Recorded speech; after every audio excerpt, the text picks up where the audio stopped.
Boa tarde, bem-vinda a mais um Culto das Mulheres. Continuamos com o nosso tema Eu Não Nasci para Isso. E você que quer saber o que vamos conversar hoje, antes, vou apresentar meus convidados. Pastora Sara. Olá. Olá, empolgadíssima. E a pastora Carla. Boa tarde. E qual é o tema hoje, pastora Aline? O tema hoje é um tema que eu acredito, foi pedido, tá? Tivemos mais de um pedido por esse tema para que tivéssemos essa conversa. E acredito eu que assim, a gente talvez vá mexer com certas essências, com certos conceitos que existem em você. Nosso intuito aqui é te trazer ferramentas bíblicas para que você enxergue essa situação da forma como a palavra diz, e não da forma como o entendimento comum da sociedade apresenta essa situação. Você não nasceu para ser ciumenta, minha filha. Pois é, vamos conversar sobre isso. E aí eu vou já lançar logo um versículo para ajudar a gente a ir entrando para o caminho. Na verdade, vou chegar nele. Vou começar em 1 Coríntios 3, Paulo está falando. Eu, irmãos, não pude falar a vós como a espirituais, mas como a carnais, como bebês em Cristo. Eu alimentei-vos com leite e não com alimento sólido, porque até agora não fostes capazes de suportar, nem mesmo agora sois capazes, porque ainda sois carnais, pois havendo entre vós ciúmes, contendas e divisões, não sois carnais e andais como os homens? E é sobre isso, você não nasceu para ser ciumenta. E aí, pastora Carla, vamos começar conversando sobre o que é ciúmes? Vamos. Dicionário, né? Para não dizer que é coisa que a gente está inventando. Dicionário fala assim: ciúmes. Sentimento de tristeza ou de raiva por imaginar que a pessoa amada pode se relacionar com outra. Despeito por ver alguém ter algo que é alvo do seu desejo. Ou proteção em relação ao que se tem orgulho, zelo. A gente vê que tem dois lados, né? O ciúme. A gente não usa dessa forma, né? Quando a gente fala de ciúme, a gente sempre tá falando do lado ruim, digamos assim. Sim. Mas existe essa questão de dizer que o zelo, né? Ele pode ser, e a gente vai entender aqui bem, né, na nossa conversa, essa diferença do que é o zelo e do que é o ciúme que a gente chama de ciúmes. Sim. Mas existe essa questão, a gente não vai entrar, né, muito nesse fato, mas acho que vale a gente mencionar, até porque é algo que a Bíblia fala na questão que diz que Deus tem ciúme da gente, né? Sim. Então eu acho válido a gente mencionar que existe essa diferença, para depois de tudo que a gente vai falar aqui, ainda não haver um questionamento de, mas tá falando que Deus tem ciúme da gente. Sim. Né? E fazer essa Então comparação. eu também posso ter ciúme, né, do meu cônjuge, dos meus Não é amigos, dos errado. meus irmãos, né? Porque não é errado. E eu acho que é justamente essa questão da abordagem, né? A motivação, eu acho que é a grande questão que é importante para que você consiga balizar.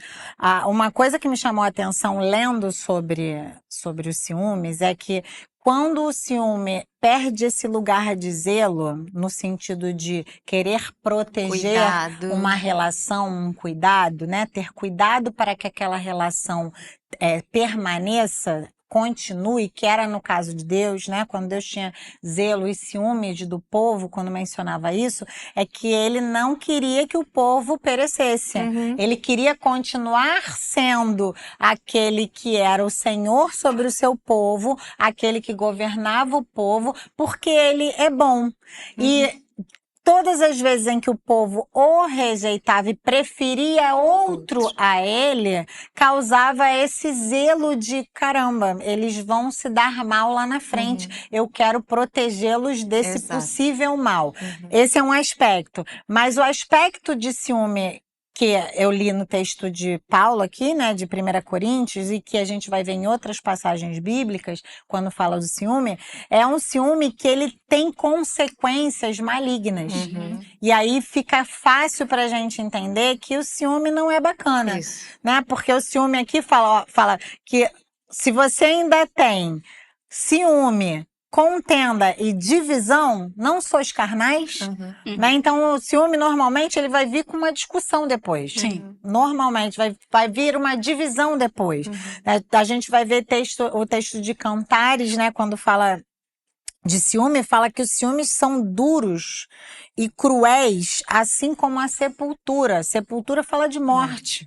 Então, o ciúme vai levar à morte, vai levar a um distanciamento. A morte, na Bíblia, quando o homem morreu, né, depois de ter pecado, ele morreu fisicamente? Não, ele deixou de ter contato, ele deixou de ter acesso. E esse ciúme pernicioso, né, problemático, que a gente quer abordar aqui, que eu creio que é o que as pessoas sugeriram e queriam ouvir, né, é esse ciúme que vai gerar problema, que vai gerar comportamentos limitadores, que vai fazer com que as pessoas não sejam livres para se relacionar. Você tinha feito umas observações que eu achei legal. Porque na verdade quando a gente fala de ciúme, quando a gente fala eu tenho ciúme, a gente não entra por um lugar de zelo, a gente entra num lugar exatamente nessas definições que você estava falando. Que é justamente como eu não nasci para ser ciumenta, então é algo ruim. Sim. A gente não tá levando pro lado bom. Porque no lado bom, geralmente a gente fala, tô preocupada, eu tô com zelo, eu quero cuidar, eu quero proteger. Eu não falo, eu tenho ciúme, por isso que eu tô cuidando. Exato. Eu tenho ciúme, por que você tá falando com o outro? Eu tenho ciúme, por que você fez aquilo, agiu dessa forma com o outro e não foi comigo? Então eu vejo que quando a gente fala de ciúme, uma palavra que me chama muita atenção é a insegurança. E aí ela vai para dois caminhos.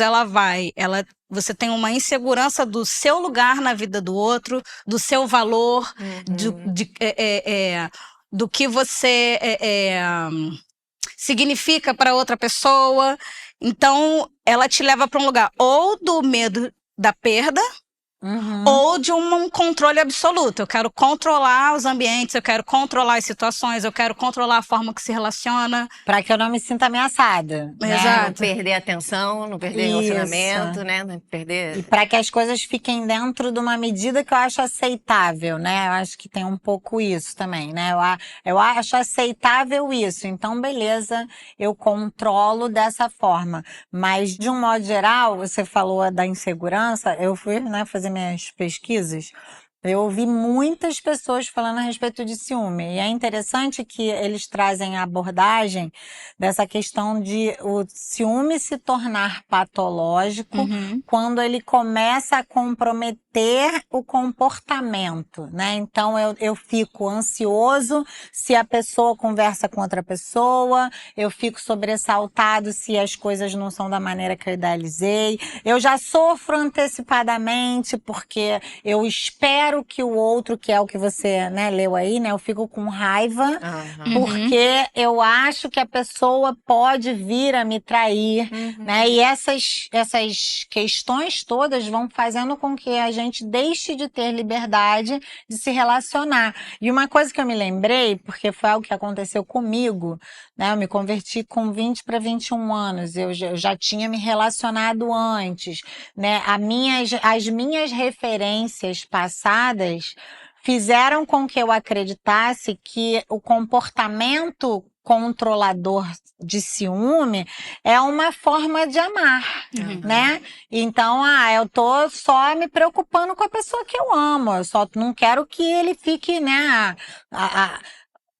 aberto a ser, né, atacado por qualquer pessoa. É cuidado, é zelo. E acaba que a gente vai assumindo um lugar de querer controlar as circunstâncias e o outro porque a gente tem inseguranças, né? Então, eu quando comecei a me relacionar com o Ricardo, automaticamente eu reproduzi o padrão dos relacionamentos que eu tive antes, né? As minhas experiências anteriores. E as minhas experiências anteriores ou foram referenciais no fato de conhecer pessoas que o outro traiu porque, né, houve como na cabeça da gente, o outro deu um mole de não guardar bem o que era seu, e aconteceu também, no caso do meu relacionamento especificamente, que existia um controle para evitar problemas, né? Então, o meu ex-noivo, ele tinha o costume de controlar com quem eu falava, onde eu ia. E todas as vezes que, de alguma forma, eu me posicionava questionando, ele falava, não, mas eu só tô cuidando. Eu me preocupo com você, isso é amor. E acabou que aquilo virou um padrão. Então, quando eu comecei a me relacionar com o Ricardo, que ele era livre, então ele falava, vou sair com o meu amigo para andar de patins. E eu falava, não, mas eu quero ir também. Ele falou, não, hoje faz alguma coisa com sua amiga, porque eu queria andar de patins. Entrei em parafuso na minha mente. Falei, gente, pelo amor de Deus, esse cara não gosta de mim. Porque ele prefere andar de patins com o amigo dele do que andar comigo. E fiquei com aquela noia na minha mente. Só que eu fui falar com ele, né? Conversar com ele. Foi muito engraçado. Ele falou, Aline, pelo amor de Deus, eu não queria andar com você, mas isso não significa que eu não gosto de você. Só que você não anda bem de patins. Eu queria andar de patins. Você fica abraçando todo poste que passa. E eu queria o Ricardo andando de patins, gente. Presta atenção, a pessoa andava no Ralph de skate, saltava escadarias, escorregava em corrimão. Aí vem a pessoa que dá 3 passinhos e abraça um poste. 3 passinhos e abraça um poste. Traumatizante, né? E aí ele foi desconstruindo na minha mente. Ele falou, Aline, não tem nada a ver uma coisa com a outra. É engraçado como às vezes o ciúme faz as pessoas interpretarem as situações de maneira errada, né? Com outro filtro, né? Sem ser o da realidade. E a palavra fala o quê? Aí ele falou, isso não quer dizer que eu gosto ou não gosto de você. Isso só quer dizer que naquele momento eu queria ter um tempo com o meu amigo fazendo uma coisa que eu gosto que não dava pra fazer com você porque você não consegue. Mas isso não gosto de você. Você precisa mudar a sua cabeça. E fiquei em parafuso. Fui orar, falar, ele tem razão no que ele tá falando, mas dentro de mim não tinha lógica, né? E aí aquela questão de o meu versículo favorito ser o meu versículo favorito, o que ele fala? Não vos conformeis com o mal desse século. Então o que eu fiz? Eu falei, cara, Dani, estou errada mesmo. Nunca pensei da maneira que ele tá pensando, mas a maneira que ele tá pensando é verdade. Né? Ele falou, você não pode suspeitar mal de mim se eu nunca te dei motivos para você suspeitar mal de mim. Né? O amor, verdadeiro amor, não suspeita mal. E eu falei, é verdade, né? Aí a gente vai ver em 1 Coríntios 13, não fala apenas isso, não suspeita mal. Não suspeita mal e não arde em ciúmes. Né? Então a gente não tem que ter essa predisposição de que o outro vai fazer comigo o que outra pessoa fez. Ou que eu vi o outro fazer com o outro, né? A gente tem que ter essa isenção, essa liberdade de se relacionar. E o que aconteceu comigo fui pro Senhor, falei, Senhor, tem razão o que ele tá falando, mas dentro de mim é esquisito, né? Porque não era assim que eu funcionava e tal. E aí eu lembrei de Romanos, né? Romanos 12:2, não vos conformeis com o mal desse século, transformai-vos pela renovação do seu entendimento. Eu falei pro Senhor, Senhor, eu quero pensar como o Senhor pensa, eu quero ter essa liberdade, né? Ele falou pra mim, Aline, imagina, eu namoro com você pensando em me relacionar a vida inteira. Imagina que coisa desagradável eu pensar que eu nunca mais vou poder fazer uma coisa que me agrada, que é legal, que não rouba em nada a nossa convivência. Pelo contrário, porque eu satisfeito de fazer uma coisa que eu gosto, eu vou ficar mais feliz ainda da gente estar junto. Imagina eu passar uma vida inteira privado de fazer uma coisa, porque você vai ficar ciumada que eu tive um tempo com o meu amigo que eu não tive com você. Isso não faz sentido ali, né? Para a vida inteira. E aquilo foi renovando minha mente, meu entendimento, meu coração foi acalmando. E assim, a gente conseguiu construir o nosso relacionamento numa base de confiança, de descanso e de liberdade. É tão gostoso quando eu saio com as minhas amigas, né? Quando eu faço as coisas que ele não tá suspeitando mal, né? Nem com uma má expectativa, ele simplesmente entende que eu estou tendo um tempo agradável. Normalmente, o que eu faço com os meus amigos? O que eu não faço com ele. Vamos comer japonês, já que ele não gosta de comida japonesa, né? Ele vai fazer o quê? Vai andar de bicicleta, coisa que, né, eu não vou fazer nunca com ele, porque eu vou ter um chilique se eu andar no meio dos carros, não vai ser legal. E a gente vai descobrindo esse lugar de liberdade que vai trazendo uma leveza para a relação, ao invés de trazer um peso.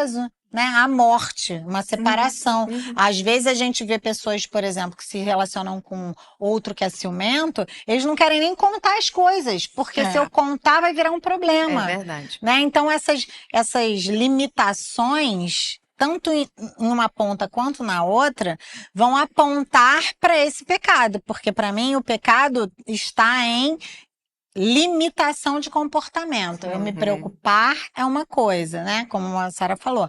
Agora, eu querer controlar, né? Querer antecipar um problema, querer criar teorias na minha mente baseada em coisas que nem existem, isso não é nem justo, né? Com a então, o outra egoísmo, pessoa. né? Você estava falando aí, eu estava pensando, como que o ciúme gera um egoísmo na pessoa que é ciumenta, porque ela não está pensando no outro. Exato. Né? No gosto do outro, na satisfação do outro, na alegria do outro, no prazer do outro. Tá pensando só em si. Eu tanto não quero perder. Sim. Que eu quero controlar com todas as minhas forças para tudo acontecer do meu jeito, não importa se ele vai estar feliz ou não. Exato. A pessoa não, né, assim, não tá, obviamente, pensando dessa maneira, mas é. E vai estabelecendo padrões para o outro se comportar de aprisionamento, né? Sim, a pessoa igual, não você é vai nem botando, livre. você tá falando de comportamentos limitadores e tudo, o que eu vejo é tipo, você vai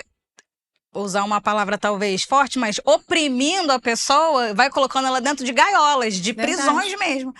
Ela começa a se controlar no que ela vai falar, em como ela vai falar, como ela vai se vestir. Ela não pode ser ela. Não pode ser livre. Exato. E exatamente para a liberdade, Cristo nos libertou. Eu costumava dizer, assim, logo depois que a gente começou a se relacionar e tal, e as pessoas vinham perguntar, como que é o namoro, aquelas coisas, né? E eu falava, gente, eu sou eu.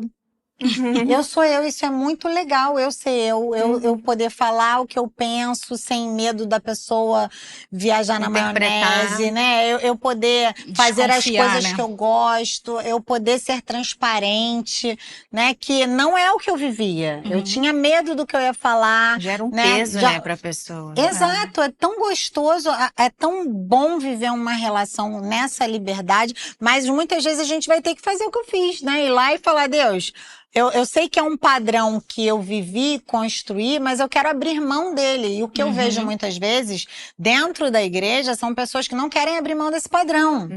Então, às vezes, olham para a relação da gente e falam assim, eu queria ter um relacionamento igual o seu, mas não age com essa liberdade, nem dá essa liberdade pro outro, né?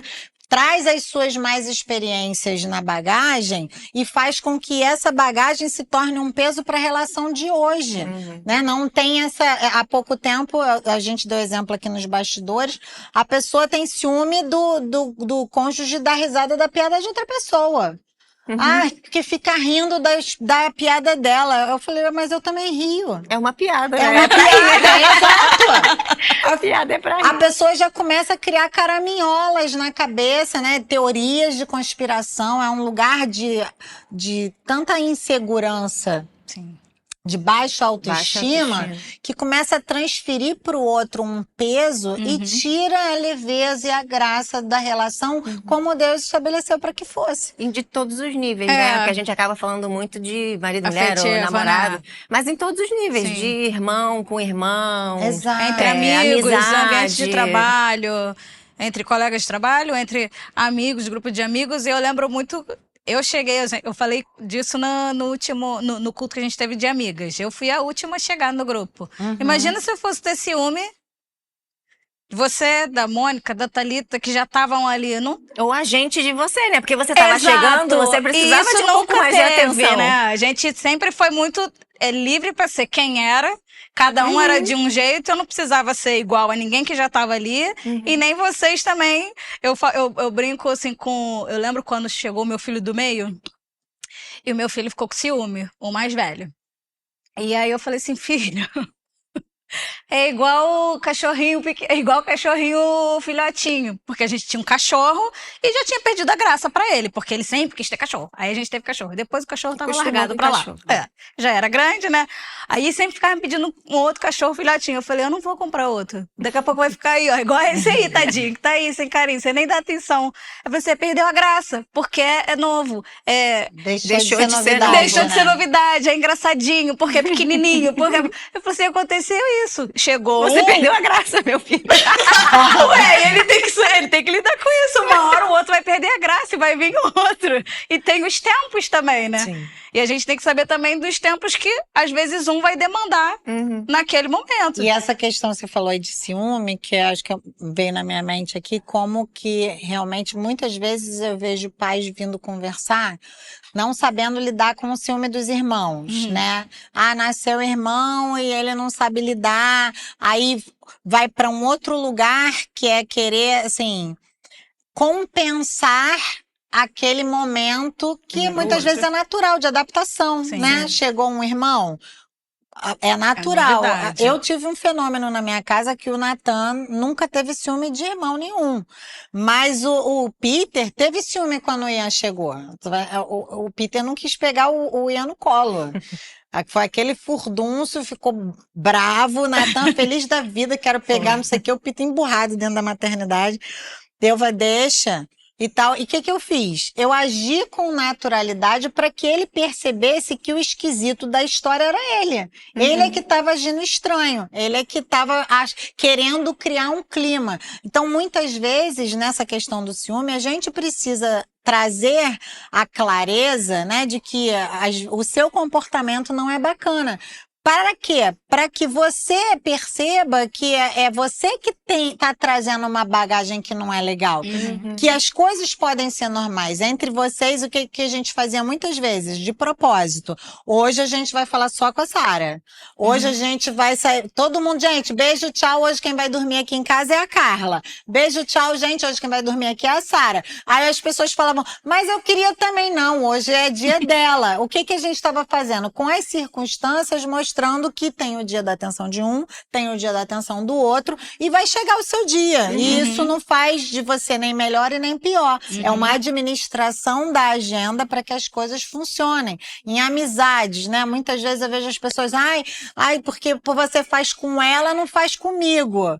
Peraí, se eu tenho segurança da minha amizade, eu não vou ficar triste de dividir você com as outras pessoas. Eu só vou, se eu quero tanto estar junto, ao invés de eu reclamar do que você fez com outra pessoa, eu marco para fazer alguma coisa com você, né? Se eu quero estar junto, eu não tenho que preocupar com o que você fez com outro. Eu tenho que pensar em como eu vou promover um momento para que eu tenha suprido essa necessidade que apareceu.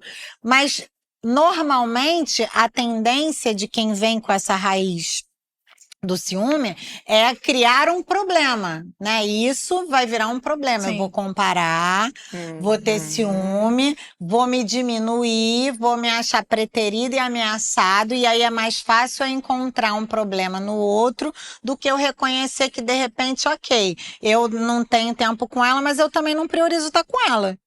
Né? Ou existem tempos, né? Assim como na família, quando nasce um bebê, a atenção maior é pro bebê, porque senão ele morre. E aí o resto da família descobre que é necessário aquele tempo e depois as coisas se acomodam.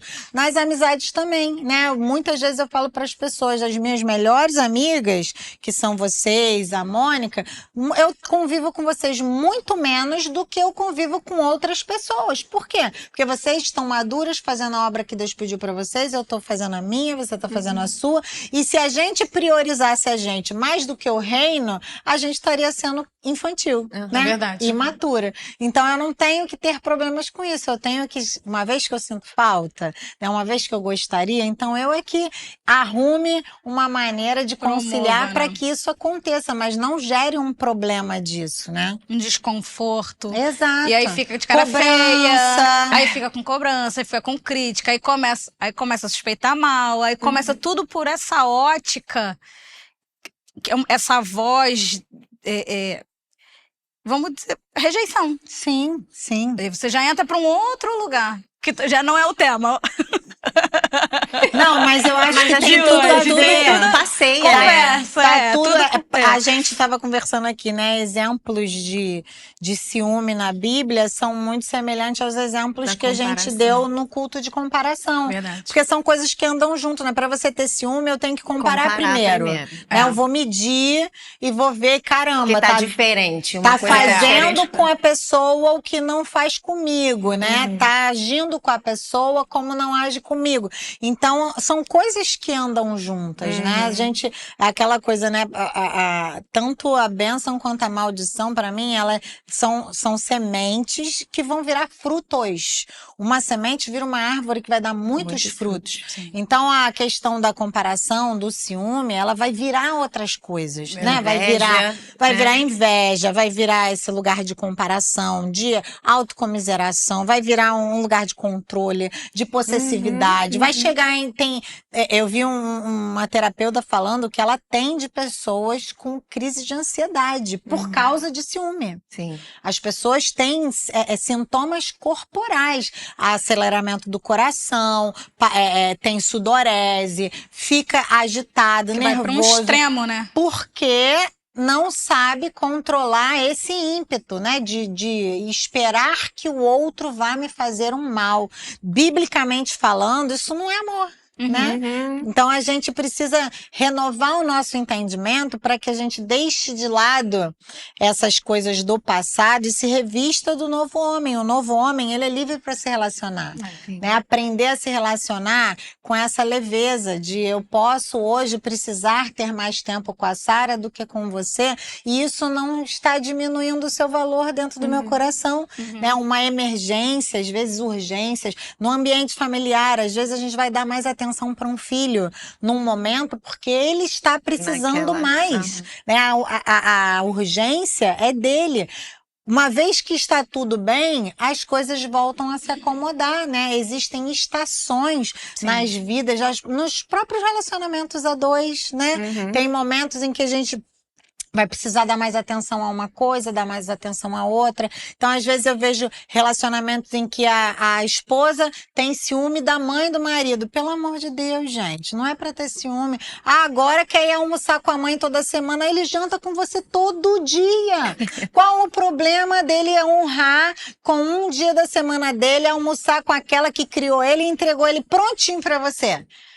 Não deveria haver essa comparação, né? Não deveria haver esse tipo de disputa, porque não estão nem em igualdade. Cada um tem um papel, né? Cada um tem o seu lugar, cada um tem o seu papel. Então, essa questão de associar o ciúme à insegurança, a maior parte dos profissionais que eu li sobre isso falam que a insegurança é como se fosse a base que dá início a esse lugar de ciúme, né? E faz com que as pessoas, a partir daí, desenvolvam uma série de outras coisas, né? Então, acho que com esse assunto, a gente pode trazer à tona esse lugar de haver a preocupação de se viver amor como Deus fala que é para se viver.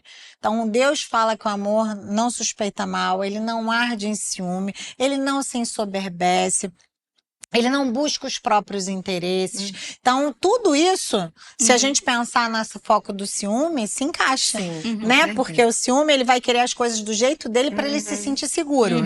Então, não, eu não busco o meu interesse, eu busco o interesse do outro. Quando eu busco amar o outro como ele gostaria de ser amado, aí a gente está semeando uma semente de amor genuíno e pura. Sabe o que vai acontecer? A gente vai colher um amor genuíno e puro. Então, acho que a gente precisa trazer essa renovação de entendimento, em primeiro lugar, para interromper esse tipo de pensamento, esse tipo de linha de raciocínio, esse tipo de realmente valor.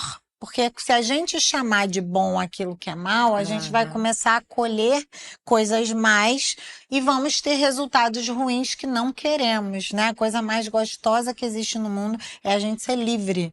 Livre para se relacionar em todas as esferas. Então, hoje o meu pai quer ter tempo com o meu irmão, que bom para eles, e que se quero ter também, Senhor, que o Senhor promova esse tempo, né? O Senhor me conceda esse benefício. Mas eu não tenho que me comparar e nem me sentir menor porque está vendo aquilo com outra pessoa, né? Eu tenho que aprender a celebrar todas as coisas e querer o bem para o outro. Se eu gostaria que fosse para mim, o outro também tem direito de ter, né? E a gente vamos chegar em extremos, né? A gente vai ver que tem maridos que têm ciúme dos filhos. A mulher dá mais atenção para ele do que para mim. Logo que a criança nasce, isso é muito comum. isso não deveria existir dentro da igreja. Pode ser comum lá fora, isso não deveria existir dentro da igreja. Sim. Porque uma pessoa racional sabe que uma criança assim que nasce, ela demanda um índice de atenção para que ela sobreviva fora do normal. Então é normal que nesse primeiro momento, até que a família se adapte a essa nova vida e a própria criança se adapte, que haja essa intenção de se dedicar. Uma vez passado esse primeiro momento, as coisas se regularizam. A gente pensa, você tá falando aí, eu tava pensando. Às vezes são pensamentos e medos e inseguranças, né? Que não faz sentido, porque o papel, né, do marido e mulher, diferente. o filho nunca vai ter o papel do marido para a mulher. Eu Exato. lembrei que também tem a questão do inverso, né? Dos filhos terem o ciúme Dos pais. dos pais. Mas cabe a gente, com sabedoria, comunicar o lugar dele, que era Mas exatamente isso o que a gente mostra estava falando. Cada um saber o seu lugar, cada um Exato. saber o seu papel e estar seguro naquela relação. Exato. Eu tava até lembrando, eu falei com a Carla, a gente conversando, eu falei, Jesus tinha os 12. Dos 12 tinha 3. Dos 3 tinha 1. E você não vê demandas e disputas e críticas entre eles. Tava todo teve mundo aquele bem- momento de quem é que vai sentar do seu lado e tal, mas assim, você vê que foi um momento em que ainda havia a ausência do Espírito Santo, eles estavam caminhando com o Senhor Jesus, mas depois disso, quando a gente vê, depois da ressurreição de Jesus, eles unem forças. Entendem? Por exemplo, a gente vai ver Paulo lá em Atos, né? Ele falando que vai se encontrar com os discípulos em Jerusalém e eles ficam bem em saber que ele está para os gentios e eles estão para os judeus e se abençoam mutuamente para que continuem fazendo a obra. Então não existe esse lugar de ciúme, de ele vai ter um Sim, lugar que eu não tenho, comparação. né? De comparação, pelo contrário, entendemos o que Deus quer para cada um e isso faz com que a gente fique em paz de você fazer o que você acha que você tem que fazer Sabe o e eu valor fazer que a o que eu gente acho que eu tenho que tem. fazer, Se né? a gente entender o papel que a gente tem para cada pessoa, Exato. a gente entra nesse lugar. Se o meu papel com você é de irmã, o meu papel com você é de amigo, meu papel com meu marido é de esposa, meu papel com meus filhos é de mãe. E eu sei que eu tenho essa Cada um tem o função seu lugar. em cada um desses relacionamentos. seu valor, né? Então, essa é a minha função. Como que isso vai funcionar na dinâmica do dia a dia de cada um? Tem os tempos diferentes, né? Tem as pessoas que são diferentes, né? Eu não posso impor, né? O ciúme é aquela coisa tão controladora, né? Que fica impondo. Eu não posso impor uma maneira de você lidar comigo. Sim. Porque você é você, né? Você tem também outros relacionamentos, né? Eu não sou dona, porque eu sou sua irmã, eu sou Exclusiva, né? dona de alguém, né? Ninguém é dono de ninguém. Nesse sentido, né? De você só pode você só pode olhar pra mim, você só pode fazer comigo, você só pode falar comigo, e ninguém pode falar com você, me dá a senha do seu celular, e eu tenho que estar verificando tudo. É uma coisa realmente, como você estava comentando, uma patologia, né? Vira. Vira uma doença. A pessoa não consegue controlar, mas a partir do momento que a gente sabe, tem essa consciência do meu papel, a minha função em cada relacionamento, eu tenho essa segurança, a gente consegue conviver com todo mundo de uma maneira livre, né? E agradável para todas as pessoas, né? Não fica esse Exatamente. peso, essa dificuldade para ninguém. Eu acho que a gente que é mãe, a gente consegue saber bem isso, porque a gente fala assim, a gente tem filho, cada filho tem um papel, cada Tem filho seu tem lugar. o seu lugar. E independente de serem diferentes, o amor é o mesmo. Acho que a gente consegue Captar melhor. eu acho. Sejam mães. Gerem filhos. Mas você falou um negócio que o Ricardo Não é? sempre fala. Ele fala, eu abri o meu entendimento da paternidade de Deus depois que eu me tornei pai. Eu Sim. sabia, mas a experiência daquilo virar verdade Sim. dentro do meu É coração um outro- foi quando eu me tornei pai. Né? Então, a gente ter filhos espirituais ajuda muito, obviamente, né? Muita coisa não era novidade, mas aquela experiência de o seu fruto, né? E virar sua responsabilidade. O que ele vai se tornar, quem ele vai se tornar, como ele vai experimentar o mundo. Tudo vai passar por mim, vira uma chavinha, né? Dentro da gente. Então, realmente, né, vamos estimular. A palavra fala, né, para crescer e multiplicar, vamos multiplicar. Para você conseguir captar bem essa mensagem. Só para a gente não deixar de mencionar, para que fique claro que de fato o ciúme não é algo bacana, né? A gente vê lá também quando a palavra fala em Gálatas 5 sobre os frutos da carne, né? Menciona que o ciúme está lá no meio, Deus, né? E junto com o ciúme estão várias outras coisas que a gente vai ver em outras passagens, contendas, discussão, facção. Então, se vai virar algo que vai gerar separação, talvez você não consiga fazer esse filtrinho, né?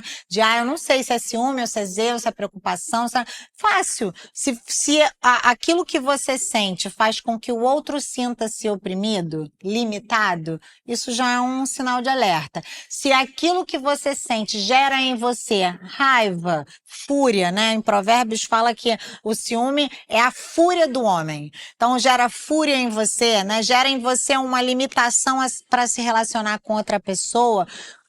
Isso também é um outro sinal de alerta. Se o ciúme gera em você morte, a ponto de você gerar um distanciamento, seja da outra pessoa ou seja da pessoa que causou ciúme em você, também é um alerta. Então preste atenção. Primeiro lugar, nas suas motivações e segundo lugar, preste atenção no que vira, para que você saiba se é uma preocupação de fato ou se é o lugar do ciúme, e esse ciúme, se for, você precisa tomar cuidado, você precisa entregar para Deus. Pastora, mas a senhora não sabe, eu já fui muito traída na minha vida e é por isso que eu sou desse jeito. Eu quero dizer para você que se esse é o caso, você precisa aprender a entregar para o Senhor, para que Ele seja seu advogado, para que Ele lide com as situações. Não permita que as suas feridas do passado interfiram no seu relacionamento de hoje. Quando a gente traz bagagens do passado, normalmente a gente está trazendo sobrepesos desnecessários para o que a gente vive hoje. Há anos atrás eu conversava com uma pessoa, ela teve uma má experiência com a mãe de uma pessoa que ela se relacionava. O desejo dela era ter um marido que fosse órfão, para que ela não precisasse lidar com uma mãe ciumenta. Gente, isso é a prova de uma pessoa que carrega para o resto da vida algo que foi uma má experiência no passado. Não significa que vai ser assim para frente, mas essa expectativa de que pode vir a ser vai fazer com que você comece já a olhar para as circunstâncias dentro dessa ótica. Há anos atrás também uma pessoa falava para mim assim, ele é mamãezada, tudo é a mãe resolve tudo para ele, a mãe não podia falar que queria fazer uma comida pro filho, ela ficava chateada, ficava enciumada do filho falar que queria comer a carne que a mãe faz. Eu falava, pelo amor de Deus, ainda bem que ela faz a carne que ele gosta. Você sabe fazer a carne? Não sei, porque eu não gosto de cozinhar. Eu falei, então tá reclamando de quê, criatura? Ainda bem que tem uma pessoa que vai botar no estômago do teu marido aquilo que ele gosta de comer. Isso não é um problema, isso é uma bênção, isso é uma solução. Né? Mas a ótica do passado faz com que a pessoa tenha resistência até com aquilo que poderia ser bênção, né? Até com aquilo que poderia ser bacana, ser legal, né? Podia ser uma coisa... o Ricardo falou aqui de carne, o Ricardo amava a língua que a mãe dele fazia. Deliciosa realmente. Então, assim, eu vou falar, não, agora você tem que comer a minha língua. Não tem! Eu não sei fazer a língua igual a dela. Se fizer, vai ficar ruim. Se eu fizer, vai ficar ruim, vai piorar pra mim até, né? Vai falar, sua língua não é igual a da minha mãe. Não é mesmo, né? Então que bom que ele comia a comida da mãe dele. Eu falava, vai lá, tesouro, vai dar atenção para sua mãe, vai ter tempo com ela. Por quê? Porque eu sei quem é ela, eu sei quem eu sou. Quem vai dormir com ele todo dia sou eu. Quem vai ter a companhia dele diariamente sou eu. A mãe cuidou dele a vida inteira. Não merece ela ter um dia com ele, né? Para ter uma atenção exclusiva, para receber um carinho, né? Para fazer um carinho, inclusive, né? Porque muitas vezes, quando ele ia estar com a mãe, era pra mãe servi-lo. Olha que coisa fofa. Ah, eu vou ter problema com isso? Ah, mas comigo ele não almoça durante a semana. Amor, ele janta todo dia. O que a questão é a refeição. Vamos renovar o nosso entendimento pra gente conseguir ser feliz com as coisas que estão diante de nós. Quantas coisas ele faz com ela que não faz com a mãe. Exato. Marca um dia na semana, então. Vamos almoçar. Exatamente. Me leva pra almoçar, meu bem. Exato. Vamos facilitar a vida, né, dos outros. Gostaria muito que você fizesse comigo isso. Pronto. E marca. E seja feliz, né? Não arruma problema. Aonde não precisa haver, né? Eu penso que a vida de Deus, ela deveria vir para facilitar as nossas bases relacionais, não para complicar. Então, diante de Deus, quando a gente chega em uma situação relacional e a gente encontra uma limitação, eu acho que isso deve vir como um alerta para que a gente pare, enxergue, faça aquela sonda, sabe? Fala para o Senhor, Senhor, me sonda. Vê se tem em mim algum caminho mau e me guia pelo teu caminho eterno, porque o que Deus faz é bom, é eternamente bom. Então, se não tá bom, é porque tem alguma raizinha de pecado ali no meio, tem algo que precisa ser deixado de lado, tem algo que precisa ser entregado, talvez tenha algo que precisa se arrepender. Para quê? Para que se viva com a liberdade que Cristo nos chamou para que vivêssemos. Amém. Tem mais 500 mil coisas para falar, gente, mas já deu 40 minutos, tá? Pensei que ia ser assim, ó. Eu também. Ó, rapidinho. Pareceu rapidinho, né, gente? Fala aí que pareceu só para não me sentir mal. Mas é isso, eu acho que, para encerrar, eu acho que a melhor resposta para que a gente viva o amor no formato que Deus estabeleceu para que fosse, é que a gente viva o que a palavra fala. E a palavra fala em 1 Coríntios 13, além de o amor não se ensoberbecer, não suspeitar mal, não buscar os próprios interesses, também fala que a gente deveria lançar fora aquilo que é de menino, aquilo que é infantil, que é falar, pensar e agir como menino, e deixar as coisas de menino e seguir atrás daquilo que é perfeito em Cristo. E o amor, segundo Deus, ele é perfeito, ele é esse lugar de descanso, é esse lugar de realmente sentirmos-nos afirmados nas relações e não diminuídos. Então, se existe isso no seu coração, em primeiro lugar, sonda se é algo seu, porque normalmente é algo nosso. Se for, é hora de deixar o Espírito Santo fazer aquela varredura para que se tornem novas todas as coisas. E se for algo com relação ao outro, que Deus te dê sabedoria para que você conduza as coisas de forma a vir a vida e não haja separação, nem contendas e nem facções, porque isso já vai ser um indício de que existe pecado no meio. E Deus veio para que a gente viva com liberdade, com alegria, com graça. Ele conquistou todas essas coisas na cruz através do seu grande sofrimento para que nós não precisássemos passar por essas coisas. Então, que assim seja, e a intenção desse culto é essa, trazer essa reflexão para que interrompamos esse mecanismo de funcionamento maligno na nossa vida para que a gente viva com liberdade e ame muito, mas como o Senhor falou, para que amássemos, e não como os padrões mundanos muitas vezes querem dizer que é a maneira de amar. Mais alguma coisa para acrescentar, Bededas? Sem mais. Sem mais. Maravilhoso. Então é isso, gente. Muito obrigada. E até a semana que vem. Deus abençoe você. Tchau, tchau. Tchau, tchau.